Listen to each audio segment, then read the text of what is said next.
আজকে আমরা নবম শ্রেণীর প্রান্তিক্সের মণ্ডল বসুর লেখা প্রাক মাধ্যমিক জীবনবিজ্ঞান ও পরিবেশ এই বইটার দ্বিতীয় চ্যাপ্টার জীবন সংগঠনের স্তর তার অনুশীলনীতে যে প্রশ্নগুলো আছে তার উত্তরগুলো আলোচনা করব। তোমাদের যদি ভিডিওগুলো ভালো লাগে তাহলে লাইক, শেয়ার ও কমেন্ট করে জানিও, আর চ্যানেলটি সাবস্ক্রাইব করো। আমার একটা ম্যাথসের চ্যানেল আছে WB ম্যাথস ওয়ার্ল্ড, সেখানে গণিত প্রকাশের কোষে দেখির সমস্ত অঙ্কের সমাধান করে দেওয়া আছে। তার লিঙ্ক আমি এই ভিডিও ডেসক্রিপশন বক্সে দিয়ে দেবো, আর ওপরের আই বাটনে ক্লিক করেও তোমরা সেই চ্যানেলটি পেয়ে যাবে। প্রথমে জৈব অণু ও তাদের বৈশিষ্ট্য। প্রশ্ন 1, বহু বিকল্প ভিত্তিক প্রশ্ন। প্রশ্নমান 1, প্রতিটি প্রশ্নের সঠিক উত্তরটি নির্বাচন করে তার ক্রমিক সংখ্যা সহ বাক্যটি সম্পূর্ণ করে লেখো। প্রশ্ন 1, প্রদত্ত কোনটি অজৈব অণু? উত্তর হবে অপশান ডি, সবকটি। প্রশ্ন 2, প্রোটিনের গঠনগত একক? উত্তর হবে অপশান এ, অ্যামাইনো অ্যাসিড। প্রশ্ন 3, শর্করায় হাইড্রোজেন ও অক্সিজেনের অনুপাত হল? উত্তর হবে অপশান বি, 2:1। প্রশ্ন 4, এনার্জি কারেন্সি বা শক্তি মুদ্রা বলে? উত্তর হবে অপশান সি, এটিপিকে। প্রশ্ন 5, ভিটামিন এর অভাবজনিত রোগটি হল? উত্তর হবে অপশান এ, রাতকানা। প্রশ্ন 6, কোনটি জৈব অ্যাসিড? উত্তর হবে অপশান এ, ম্যালিক অ্যাসিড। প্রশ্ন 7, ডিএনএতে উপস্থিত শর্করাটি হল? উত্তর হবে অপশান বি, ডিঅক্সিরাইবোজ। প্রশ্ন 8, কোনটি তীব্র অ্যাসিড নয়? উত্তর হবে অপশান এ, H2CO3। প্রশ্ন 9, পলিস্যাকারাইডের ভাঙনের অন্তিম ধাপে কোনটি উৎপন্ন হয়? উত্তর হবে অপশান এ, মনোস্যাকারাইড। প্রশ্ন 10, প্রাণীজ শ্বেতসার হল? উত্তর হবে অপশান বি, গ্লাইকোজেন। তারপর 2, অতি সংক্ষিপ্ত উত্তরভিত্তিক প্রশ্ন। প্রশ্নমান 1, প্রথমে একটি শব্দে বা একটি বাক্যে উত্তর দাও।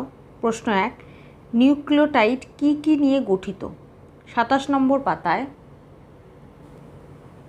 এর উত্তরটা হবে এখান থেকে এতটা। বৈশিষ্ট্যর 1 নম্বর পয়েন্টটা পুরোটা লিখতে হবে। নিউক্লিওটাইড কি কি নিয়ে গঠিত তার উত্তর এখান থেকে এতটা। প্রশ্ন 2, প্রাণীদেহে কার্বোহাইড্রেট কী রূপে সঞ্চিত থাকে? উত্তর হবে গ্লাইকোজেন। প্রশ্ন 3, লিপিড কিসে দ্রবীভূত হয়? 28 নম্বর পাতায়। লিপিড জলে দ্রবীভূত হয় না এবং ইথার, বেনজিন, ক্লোরোফর্ম প্রভৃতি লিপিড বা ফ্যাট দ্রাবকে দ্রবীভূত হয়। লিপিড বলে দিয়েছে লিপিড কিসে দ্রবীভূত হয়? জলে দ্রবীভূত হয় না এবং ইথার, বেনজিন, ক্লোরোফর্ম প্রভৃতি ফ্যাট দ্রাবকে দ্রবীভূত হয়।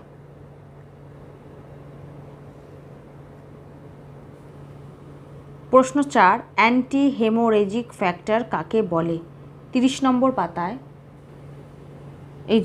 এখান থেকে লিখবে, হেমারেজ বা রক্তক্ষরণ বন্ধ করে বলে ভিটামিন কে এর অপর নাম অ্যান্টিহেমোরেজিক ফ্যাক্টর।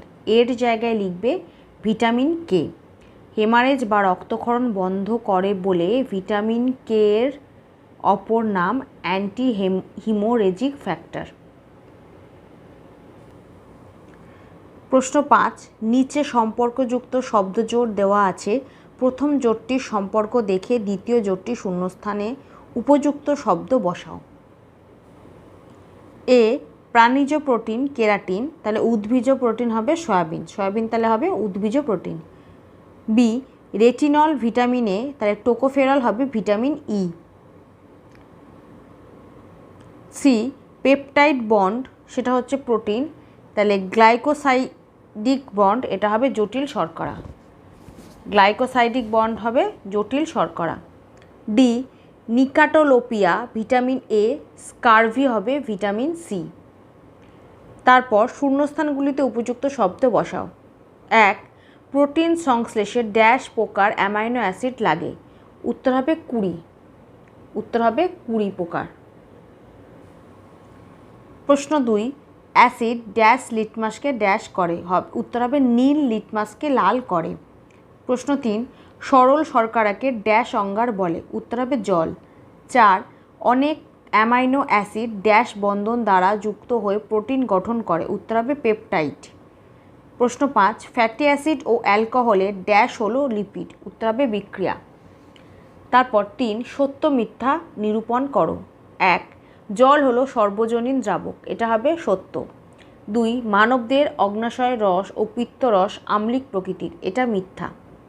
3, ভিটামিন কে এর অভাবে রক্ততঞ্চন ব্যাহত হয়, এটা সত্য। 4, প্রোটিন অ্যালকোহলে অদ্রবণীয়, এটাও সত্য।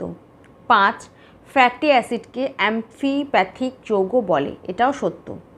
3, সংক্ষিপ্ত উত্তরভিত্তিক প্রশ্ন, প্রশ্নমান 2। 1, ম্যাক্রোমলিকিউল ও মাইক্রোমলিকিউলের মধ্যে পার্থক্য লেখো। তা এখানে ম্যাক্রোমলিকিউলটা লিখে দেবে প্রথমে, তারপর মাইক্রোমলিকিউল লিখবে। ম্যাক্রোমলিকিউল পেয়ে যাব 26 নম্বর পাতায়। প্রথমে 27 নম্বর পাতায় পাবো ম্যাক্রোমলিকিউলস, যেটা একদম শেষে দেখো দেওয়া আছে, সেটা লিখবো এখান থেকে এতটা। প্রথমে ম্যাক্রোমলিকিউলস লিখবো এখান থেকে এতটা। তারপর 26 নম্বর পাতায় মাইক্রোমলিকিউলস আছে, সেটা লিখবো এখান থেকে এতটা, এখান থেকে এতটা। প্রশ্ন 2, জীবদেহে জলের দুটি ভূমিকা লেখো। 25 নম্বর পাতায় এই যে জীবদেহে জলের ভূমিকা 4টে দেওয়া আছে, তার মধ্যে যে কোনো দুটো লিখে দিও। 1, 2, 3, 4, এর মধ্যে থেকে যে কোনো দুটো লিখে দিও। প্রশ্ন 3, জৈবনিক প্রক্রিয়ায় নিউক্লিওটাইডের ভূমিকা কী? 27 নম্বর পাতায় এই যে নিউক্লিওটাইড ভূমিকা, এখান থেকে এতটা, দুটো পয়েন্ট দেওয়া আছে, দুটো পয়েন্টই লিখে দেবে, একটা দুটো, এখান থেকে এতটা। প্রশ্ন 4, মানবদেহে ভিটামিন ডি এর ভূমিকা লেখো। 30 নম্বর পাতায় এই যে দেখো ভিটামিন ডি এর মানবদেহে ভূমিকা, এখান থেকে এতটা, এখান থেকে এতটা, 4টে পয়েন্ট দেওয়া আছে, 4টে পয়েন্ট লিখবে, একটা দুটো তিনটে চারটে, মানবদেহে ভূমিকা 4টে পয়েন্ট দেওয়া আছে, সেই 4টে পয়েন্টই লিখে দেবে। প্রশ্ন 5, জটিল শর্করার দুটি বৈশিষ্ট্য লেখো। 28 নম্বর পাতায় একদম ওপরে দেওয়া আছে দেখো জটিল শর্করার বৈশিষ্ট্য, এখান থেকে এতটা, এখান থেকে এতটা। প্রশ্ন 4, দীর্ঘ উত্তরভিত্তিক প্রশ্ন, প্রশ্নমান 5। প্রশ্ন 1, পদার্থগুলি ম্যাক্রোমলিকিউল না মাইক্রোমলিকিউল তা শনাক্ত করে প্রত্যেকটির একটি করে কাজ লেখো। ম্যাক্রোমলিকিউল হচ্ছে নিউক্লিক অ্যাসিড, জটিল শর্করা ও প্রোটিন, এই তিনটে হচ্ছে ম্যাক্রোমলিকিউল। আর মাইক্রোমলিকিউল হচ্ছে অ্যামাইনো অ্যাসিড আর ফ্যাটি অ্যাসিড। এবার প্রত্যেকটা একটা করে কাজ লিখতে হবে। অ্যামাইনো অ্যাসিডের কাজ পেয়ে যাবে 27 নম্বর পাতায়, নিউক্লিক অ্যাসিডের কাজ পাবে 29 নম্বর পাতায়, ফ্যাটি অ্যাসিডের কাজ পাবে 27 নম্বর পাতায়, জটিল শর্করা ও প্রোটিনের কাজ পেয়ে যাব 28 নম্বর পাতায়। এবার দেখে নিই কাজগুলো। এই যে অ্যামাইনো অ্যাসিড, এই ভূমিকাটাই হচ্ছে অ্যামাইনো অ্যাসিডের কাজ, 3টে কাজ দেওয়া আছে, যে কোনো একটা কাজ লিখে দেবে। তাহলে 27 নম্বর পাতায় অ্যামাইনো অ্যাসিডের কাজ পেয়ে যাচ্ছ, এই ভূমিকাটাই হচ্ছে অ্যামাইনো অ্যাসিডের কাজ, যে কোনো একটা পয়েন্ট লিখে দেবে। তার নিচেই আছে দেখো ফ্যাটি অ্যাসিড, 27 নম্বর পাতায় ফ্যাটি অ্যাসিড, এখানেও ভূমিকা তাই হবে কাজ, সেটারও 4টে পয়েন্ট দেওয়া আছে, যে কোনো একটা পয়েন্ট লিখে দেবে। অ্যামাইনো অ্যাসিড আর ফ্যাটি অ্যাসিড পেয়ে যাচ্ছ 27 নম্বর পাতায়। 28 নম্বর পাতায় জটিল শর্করার ভূমিকা পেয়ে যাবে, এটাই হবে জটিল শর্করার কাজ। এখানেও দেখো 5টা দেওয়া আছে পয়েন্ট, তার মধ্যে একটা পয়েন্ট লিখে দিও। তারপর প্রোটিন, এই যে তার নিচেই আছে দেখো প্রোটিনের ভূমিকা, তার মানে এটাই হচ্ছে প্রোটিনের কাজ। এখানেও 7টা পয়েন্ট দেওয়া আছে, যে কোনো একটা পয়েন্ট লিখে দেবে। তারপর তাহলে 28 নম্বর পাতায় জটিল শর্করা আর প্রোটিনের কাজ পেয়ে যাবে। আর 29 নম্বর পাতায় এই যে নিউক্লিক অ্যাসিড, তার ভূমিকাটাই হচ্ছে কাজ। তাহলে এখানে 4টে ভূমিকা দেওয়া আছে, যে কোনো একটা লিখে দেবে। 29 নম্বর পাতায় নিউক্লিক অ্যাসিডের কাজটা পেয়ে যাবে। প্রশ্ন 2, ভিটামিনগুলির দুটি করে কাজ উল্লেখ করো। ভিটামিন সি, ভিটামিন বি12, ভিটামিন কে, ভিটামিন ই ও ভিটামিন ডি। 30 নম্বর পাতায় 30 নম্বর পাতার একদম নিচে দেখো দেওয়া আছে ভিটামিন সি, এই ভূমিকাটাই হচ্ছে কাজ। তাহলে এখানে ভিটামিন সি এর 6টা কাজ দেওয়া আছে, যে কোনো দুটো কাজ লিখে দেবে। তারপর ভিটামিন বি, এর ভূমিকাটাই কাজ। এখানেও দেখো এখান থেকে এতটা লিখে দেবে কাজ, এখান থেকে এতটা। তারপর হচ্ছে ভিটামিন কে, এরও ভূমিকাটাই হচ্ছে কাজ। এখানে 4টে পয়েন্ট দেওয়া আছে, যে কোনো 2টো পয়েন্ট লিখে দেবে। তারপরে হচ্ছে ভিটামিন ই, এর ভূমিকাটাই হচ্ছে কাজ, তাহলে এখানেও ভিটামিন ইর 6টা কাজ দেওয়া আছে, যে কোনো 2টো কাজ লিখে দেবে। তারপরেই আছে ভিটামিন ডি, তার কাজ দেওয়া আছে 4টে, এখান থেকে যে কোনো 2টো কাজ লিখে দেবে। পরপর সি বি কে ই ডি, এই পরপর 5টা ভিটামিনের 2টো করে কাজ লিখে দেবে। প্রশ্ন 3, ফসফরাস, সালফার, পটাশিয়াম, সোডিয়াম ও লোহার একটি করে কাজ লেখো মানবদেহে।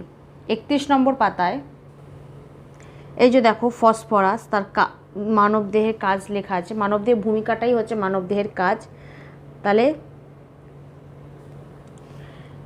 ফসফরাসের এখানে 3টে কাজ দেওয়া আছে, একটা কাজ লিখে দেবে। তার নিচেই দেখো সালফার দেওয়া আছে, 4টে কাজ দেওয়া আছে, একটা কাজ লিখে দেবে। তারপর ওপরে আছে হচ্ছে পটাশিয়াম, সেটা 4টে কাজ দেওয়া আছে, একটা কাজ লিখে দেবে। তার উপরে আছে সোডিয়াম, 4টে কাজ দেওয়া আছে, একটা কাজ লিখে দেবে। 5 নম্বরে আছে লৌহ বা লোহা, তার 5টা কাজ দেওয়া আছে, একটা কাজ লিখে দেবে। 31 নম্বর পাতাতেই 5টা পেয়ে যাবে, সোডিয়াম, পটাশিয়াম, লৌহ, আর তার নিচে হচ্ছে ফসফরাস, সালফার। 1, 2, 5, 8, 9।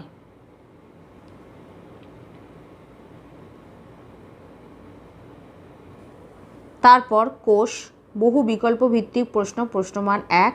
প্রতিটি প্রশ্নের সঠিক উত্তরটি নির্বাচন করে তার ক্রমিক সংখ্যা সহ বাক্যটি সম্পূর্ণ করে লেখো। প্রশ্ন 1, কোষের শক্তিঘর হলো? উত্তর হবে অপশান বি, মাইটোকন্ড্রিয়া। প্রশ্ন 2, নিউক্লিয়াস মধ্যস্থ ঘন গোলাকার অংশটি হলো? উত্তর হবে অপশান এ, নিউক্লিওলাস। প্রশ্ন 3, কোষ অঙ্গাণুর মধ্যে ক্রিস্টি নামক গঠনটি দেখা যায়? উত্তর হবে অপশান ডি, মাইটোকন্ড্রিয়াতে। প্রশ্ন 4, বেমতন্তু গঠনে সাহায্যকারী কোষ অঙ্গাণুটি হলো? উত্তর হবে অপশান এ, সেন্ট্রোজোম। প্রশ্ন 5, নিউক্লিয়াস ব্যতীত যে দুটি অঙ্গাণুতে ডিএনএ উপস্থিত তা হলো? উত্তর হবে অপশান এ, মাইটোকন্ড্রিয়া ও প্লাস্টিড। প্রশ্ন 6, যে কোষ অঙ্গাণুতে ডিএনএ অনুপস্থিত তা হলো? উত্তর হবে অপশান সি, রাইবোজোম। প্রশ্ন 7, সাইটোপ্লাজমের কাঠামো গঠন করা কোন অঙ্গাণুর কাজ? উত্তর হবে অপশান সি, এন্ডোপ্লাজমিক রেটিকিউলাস। প্রশ্ন 8, প্রোটিন সংশ্লেষে সাহায্য করে কোন অঙ্গাণু? উত্তর হবে অপশান ডি, রাইবোজোম। তারপর 2, অতি সংক্ষিপ্ত উত্তরভিত্তিক প্রশ্ন, প্রশ্নমান 1। একটি শব্দে বা একটি বাক্যে উত্তর দাও। প্রশ্ন 1, কোষপদ্মার ফ্লুইড মোজাইক মডেল কারা প্রবর্তন করেন? 33 নম্বর পাতায় এই যে উত্তর হবে বিজ্ঞানী সিঙ্গার ও নিকলসন। বিজ্ঞানী সিঙ্গার ও নিকলসন 1772 খ্রিস্টাব্দে কোষপদ্মার ফ্লুইড মোজাইক মডেল প্রবর্তন করেন। প্রশ্ন 2, কোন কোষীয় অঙ্গাণুকে প্রোটিন ফ্যাক্টরি বলে? উত্তর হবে রাইবোজোম। প্রশ্ন 3, ক্লডের দানা কোন অঙ্গাণুকে বলে? উত্তর হবে রাইবোজোম। প্রশ্ন 4, অটোলাইসিস কাকে বলে? 37 নম্বর পাতায় কোষের মৃত্যুর পর লাইসোজোমীয় উৎসেচক দ্বারা কোষের ধ্বংস হওয়ার ঘটনাকে অটোলাইসিস বলে। তারপর শূন্যস্থানগুলিতে উপযুক্ত শব্দ বসাও। প্রশ্ন 1, পাশাপাশি দুটি উদ্ভিদ কোষের মাঝখানে থাকে ড্যাশ? উত্তর হবে মধ্যপর্দা। 2, শুক্রাণুর অ্যাক্রোজোম ক্যাপ গঠনে সাহায্য করে ড্যাশ? উত্তর হবে গলগি বস্তু। 3, আত্মঘাতী থলি বলা হয় ড্যাশকে? উত্তর হবে লাইসোজোমকে। 4, শ্বেতসার সঞ্চয়কারী প্লাস্টিড হলো ড্যাশ? উত্তর হবে অ্যামাইলোপ্লাস্ট। 5, ক্লোরোপ্লাস্টের মধ্যে ড্যাশ রঞ্জক কণা থাকে? উত্তর হবে সবুজ। 3, সত্য অথবা মিথ্যা নিরূপণ করো। প্রশ্ন 1, রাইবোজোম হলো পদার্থবিহীন কোষীয় অঙ্গাণু। উত্তর হবে এটা ভুল বা মিথ্যা। 2, সাইটোপ্লাজমের ধাত্র হলো হায়ালোপ্লাজম। এটা সত্য। 3, উদ্ভিদকোষ প্লাজমোডেজমাটা গঠিত হয়। এটাও সত্য। 4, নিউক্লিয়াসকে কোষের মস্তিষ্ক বলে। এটাও সত্য। 5, RER প্রোটিন সংশ্লেষ করে। এটাও সত্য। তারপর 4 বাম স্তম্ভ ও ডান স্তম্ভ মিলিয়ে উভয় স্তম্ভের ক্রমিক সংখ্যা সহ সঠিক জোটটি পুনরায় লেখো। 1 সাইটোসল, এটা হবে অপশান ডি সাইটোপ্লাজম। 2 মাইটোকন্ড্রিয়া, এটা হবে অপশান ই লিপিড সঞ্চয় করে। 3 লাইসোজোম, এটা হবে অপশান এ আত্মঘাতী থলি। 4 অ্যামাইলোপ্লাস্ট, এটা হবে অপশান সি শ্বেতসার সঞ্চয় করে। 5 স্ট্রোমা, এটা হবে অপশান এফ ক্লোরোপ্লাস্ট। তারপর 3 সংক্ষিপ্ত উত্তরভিত্তিক প্রশ্ন, প্রশ্নমান 2। প্রশ্ন 1 কোষপর্দা ও কোষপ্রাচীরের মধ্যে পার্থক্য লেখো। এই যে কোষপর্দা ও কোষপ্রাচীরের পার্থক্য, এখানে 3টে পার্থক্য দেওয়া আছে, 3টে পার্থক্যই লিখে দেবে। কোষপ্রাচীর কোষপর্দার পার্থক্য, 3টে পার্থক্য দেওয়া আছে, বিস্তার, উপাদান, প্রকৃতি, এই 3টে পার্থক্যই লিখে দেবে।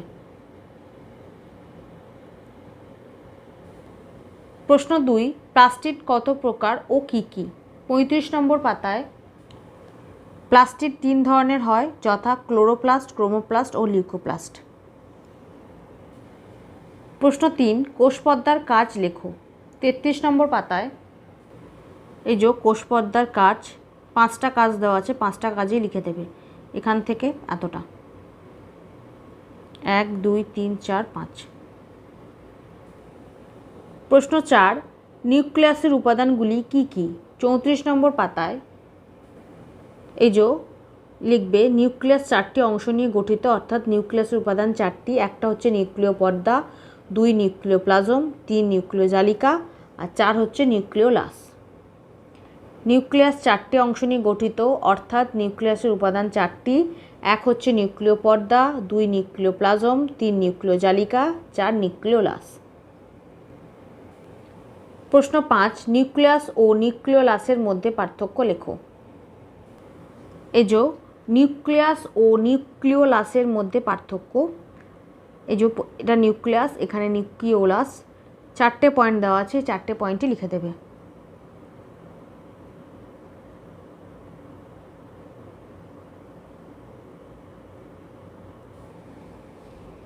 প্রশ্ন 6 নিচে সম্পর্কযুক্ত শব্দজোড় দেওয়া আছে,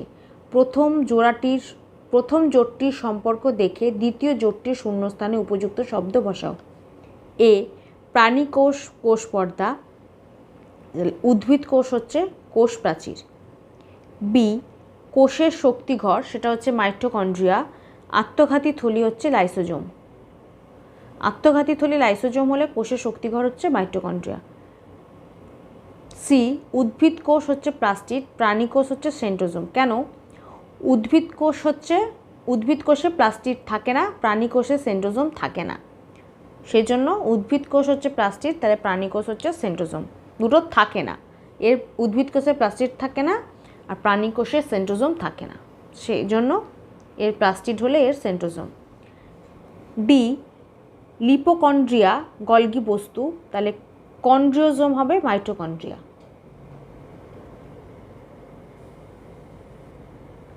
প্রশ্ন 4 দীর্ঘ উত্তরভিত্তিক প্রশ্ন, প্রশ্নমান 5। 1 প্রাণীকোষের 4টি অংশ চিহ্নিত করে চিত্র অঙ্কন করো। 40 নম্বর পাতায় এই যে এটা হচ্ছে প্রাণীকোষের ছবি, এই ছবিটা এঁকে যে কোনো 4টি অংশ চিহ্নিত করে নেবে। এখানে অনেকগুলো চিহ্নিত করা আছে, তোমরা যে কোনো 4টে করে দেবে। এই ছবিটা এঁকে যে কোনো 4টে চিহ্নিত করবে। প্রশ্ন 2 নিম্নলিখিত কোষীয় অঙ্গাণুগুলির প্রধান কাজ লেখো।